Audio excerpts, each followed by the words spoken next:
60 seconds to teach you exactly how to steam milk like this on any Breville espresso machine so you can start pouring hot. First thing you'll need is some freshly brewed espresso. Let's leave that off to the side. Then we'll have to fill up our milk.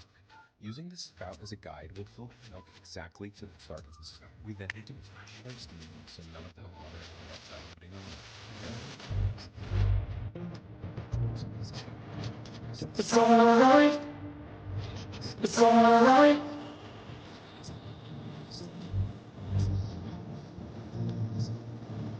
it's alright.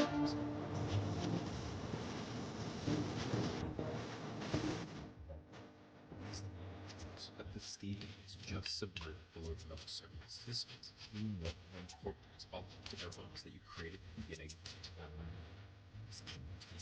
to the side. That's to bring up the bubbles. Cooling bubble well is a great protection for latte. Without them,